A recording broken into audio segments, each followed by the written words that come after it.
ನಮಸ್ಕಾರ ವೀಕ್ಷಕರೇ, national testing agency ಮತ್ತು ಮೂಲಕ ಇನ್ನೊಂದು ಲೇಟೆಸ್ಟ್ ಅಪ್ಡೇಟ್ ಇದೆ. ಸೊ ಕಂಪ್ಲೀಟ್ ಆಗಿ ವಿಡಿಯೋ ವಾಚ್ ಮಾಡ್ಕೊಳ್ಳಿ. ಸೊ ಮೊದಲನೇದು ಹೇಳಬೇಕಂದ್ರೆ ಎನ್ಟಿಎ ಬಗ್ಗೆ ನಿಮ್ಮ OMR sheet scan copy already available ಇದೆ. ರೆಕಾರ್ಡೆಡ್ ರೆಸ್ಪಾನ್ಸಸ್ ಅವೈಲೇಬಲ್ ಆಗಿದೆ.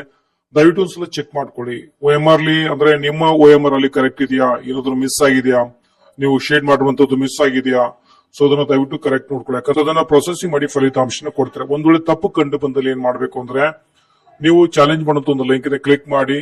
ಸೊ ಯಾವ ಒಂದು ಪ್ರಶ್ನೆಯಲ್ಲಿ ಮಿಸ್ಟೇಕ್ ಆಗಿದೆ ಅದನ್ನ ನೀವಲ್ಲಿ ಚಾಲೆಂಜ್ ಆಗಬಹುದು. ಅದಕ್ಕೆ ಪ್ರತಿಯೊಂದು ಪ್ರಶ್ನೆಗೆ ₹200 ಚಾರ್ಜ್ ಆಗುವಂತದ್ದು UPI ಅಥವಾ ನೆಟ್ ಬ್ಯಾಂಕಿಂಗ್ ಅಥವಾ ಡೆಬಿಟ್ ಕಾರ್ಡ್ ಮೂಲಕ ಅದನ್ನ ಪೇ ಮಾಡಬೇಕು.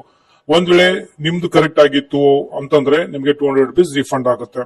ಓಕೆ, ಸೊ ಒಂದ್ಸಲ ಆದ್ರೂ OMR ಶೀಟ್ ಕಂಪಲ್ಸರಿ ನೀವು ಒಂದ್ಸಲ ಚೆಕ್ ಮಾಡ್ಕೊಳ್ಳಿ. ಸೊ ಲಿಂಕ್ ಆಗಿ ಕಮೆಂಟ್ ಸೆಕ್ಷನ್ ಕೊಟ್ಟಿರ್ತೇನೆ, ಕ್ಲಿಕ್ ಮಾಡಿ ಲಾಗಿನ್ ಮಾಡಿ. OTP ಅಲ್ಲಿ ಎಂಟರ್ ಮಾಡಿದಾಗ ನೀವು ಲಾಗಿನ್ ಮಾಡ್ಕೊಂಡು ಸೊ ನಂತರ ನೀವು ಅದನ್ನ ಚೆಕ್ ಮಾಡ್ಕೊಳ್ಬಹುದು.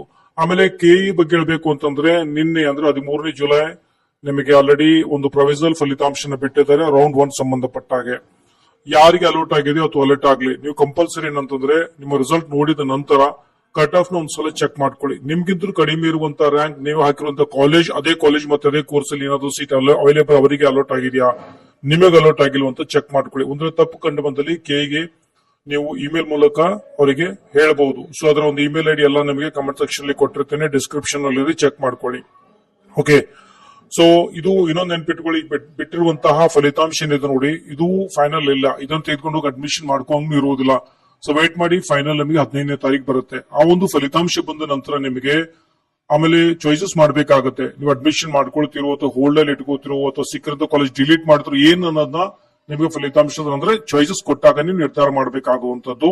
15ನೇ ತಾರೀಕು ಫಲಿತಾಂಶ ಬರುತ್ತೆ.